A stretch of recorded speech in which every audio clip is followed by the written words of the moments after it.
Doctor Mohammad ইউনূসের উদ্দেশ্যে এখান থেকে আমরা আওয়াজ তুলছি যে যতক্ষণ অবধি পার্বত্য চট্টগ্রাম ভারতের অন্তর্ভুক্ত না হয় ততক্ষণ অবধি সেনাবাহিনী পার্বত্য অঞ্চল থেকে প্রত্যাহার করতে হবে।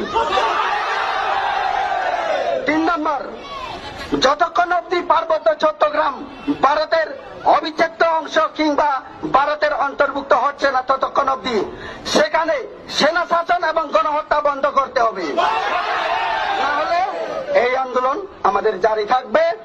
আর সেখানে যারা আমাদের ভাই বোন, আমাদের জাতি ভাই, বাংলাদেশ পার্বত্য চট্টগ্রাম, খাগড়াছড়ি, দিঘিনালা, পানছড়ি পার্বত্য এলাকাতে যত সংখ্যক আমাদের ভাই বন্ধু রয়েছে, আমি ওদের উদ্দেশ্যে আওয়াজ তুলছি এখানে আমাদের আজকের এই প্রচার দল থেকে আগামী দিন আপনারা যদি খণ্ডিত না হয়ে একত্র হয়ে যদি আপনারা কাজ করেন তাহলে আমরা আপনাদের পিছনে আসি।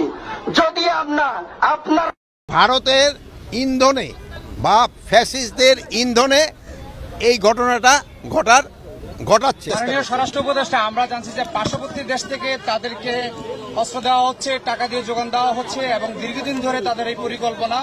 আমরা দেখেছি সেখানে একজন বক্তব্য দিয়েছে এটাকে ভারতের যেন একটা রাষ্ট্র হিসাবে বা একটা প্রদেশ হিসাবে যেন নিয়ে যাওয়া হয়। সে বিষয়ে আপনারা কি ধরনের পদক্ষেপ নিচ্ছেন? আর সেখানে একটা ঘটনা ঘটেছে, 3 জন নিহত হয়েছে, আইন শৃঙ্খলা বাহিনীর সদস্য আহত হয়েছে।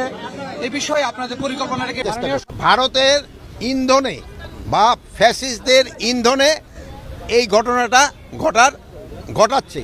তা আমরা এটা যেন ঘটাতে না পারে এই জন্য আমরা আমাদের সর্বাত্মক ব্যবস্থা নিচ্ছি। দীর্ঘদিন পর বাংলাদেশ থেকে এই আওয়াজ উঠল যে বাংলাদেশের এই অংশ ভারতবর্ষের সঙ্গে যতক্ষণ না যুক্ত হচ্ছে ততক্ষণ পর্যন্ত নানা রকম দাবি দাবা দিলেন, আপনারা দেখলেন, এবং সেনাও প্রত্যাহার করতে হবে। তবে যাই হোক, বাংলাদেশে এই ধরনের আওয়াজ ভারতের সঙ্গে যুক্ত হওয়ার এবং এই আওয়াজ উঠছে স্বয়ং বাংলাদেশ থেকে, অবশেষে এটা দেখে ভালোই লাগলো। কারণ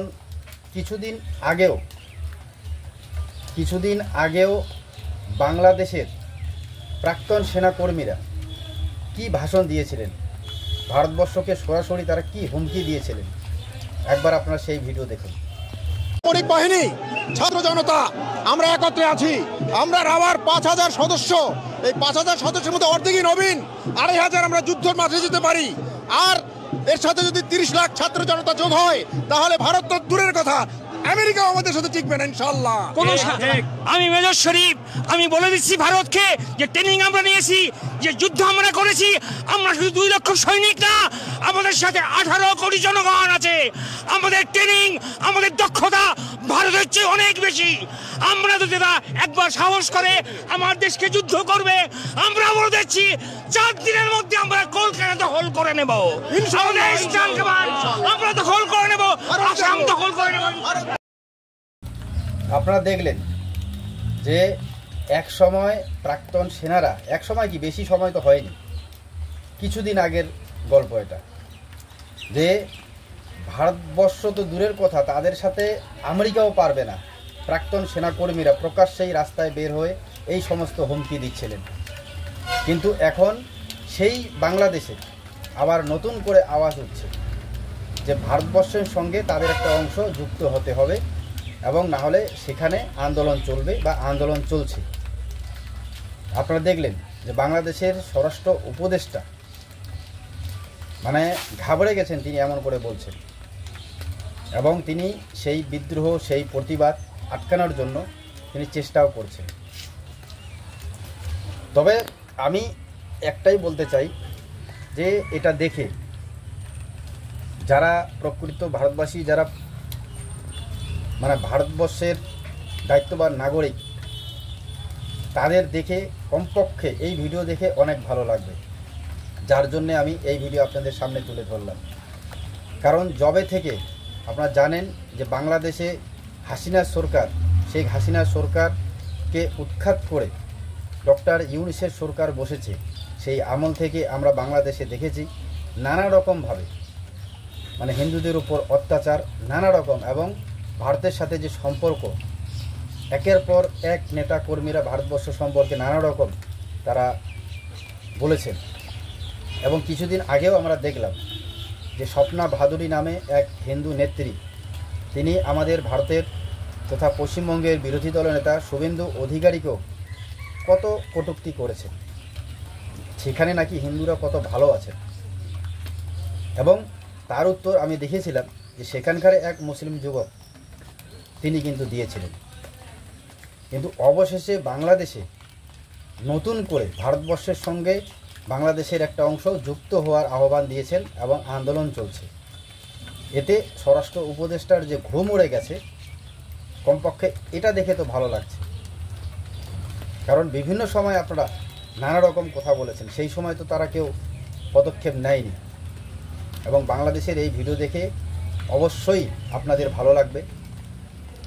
এখন কি করবে ডক্টর ইউনূসের সরকার এবং উপদেষ্টা যেভাবে বললেন যে এই সব প্রতিবাদ, এই সব প্রতিরোধ, এই সমস্ত কি করে ঠেকানো যায়, কি করা যায়, সেটার দিকে তিনি লক্ষ্য রাখবেন। স্বরাষ্ট্র উপদেষ্টা সরাসরি বলছেন ভারতের উপর অভিযোগ, ভারতকে দোষারোপ করছেন যে ভারতের মদতেই বা ভারতের ইন্ধনেই নাকি এই সমস্ত প্রতিবাদ, এই সমস্ত কথাবার্তা বাংলাদেশে উঠছে। যাই হোক, এটাও শুনে ভালো লাগলো। মানে কিছুদিন আগেও তারা ভুলে গেছিলেন, তাদের প্রাক্তন সেনাকর্মীরাই বললেন যে তারা একত্রিত হচ্ছেন, কোথায় 2000 কি আছে না আছে, মানে সব মিলে ভারতবর্ষ দূরের কথা, আমেরিকা তাদের সাথে পারবে না। কিন্তু বর্তমান ভারত এমন ইন্ধন যোগাচ্ছে, যদি ওদের কথা অনুযায়ী, স্বরাষ্ট্র উপদেষ্টার কথা অনুযায়ী আমি বললাম যে ভারতের ইন্ধনে, যেটা অভিযোগ যে ভারতের ইন্ধনেই নাকি সেখানে আবার বাংলাদেশের একটা অংশ ভারতের সাথে যুক্ত হওয়ার আন্দোলন চলছে। তাহলে বুঝুন এবার। অবশ্যই এই কথাবার্তা শুনে কাকে কেমন জানি না, আমি একজন ভারতীয় নাগরিক হিসেবে আমাকে তো ভালো লাগলো যে ভারতবর্ষের এখনও ওই ক্ষমতা, ওই পাওয়ার সে তো আগের থেকেই আছে। এবং আপনারা যে বুঝতে পারছেন যে ভারতবর্ষের উপর অভিযোগ করছেন, এটাই হচ্ছে আপনাদের বোঝার জন্য। বুঝুন এবার এবং সামলান, নিজের দেশটা আগে সামলান, পরে অন্যর দিকে তাকাবেন। এবং ভারতের কি ইন্ধন যোগাচ্ছে সেটা বাদবেন, আপনাদের কি ইন্ধন আছে, আপনারা এই আন্দোলন ঠেকানোর জন্য কি করবেন সেটা চিন্তা করুন। তো যাই হোক বন্ধুরা, আপনারা দেখলেন এবং দায়িত্ববান নাগরিক হিসেবে, ভারতীয় নাগরিক হিসাবে এই ভিডিওটা আপনাদের কেমন লাগলো অবশ্যই কমেন্টে জানাবেন। সজাগ থাকবেন। ধন্যবাদ।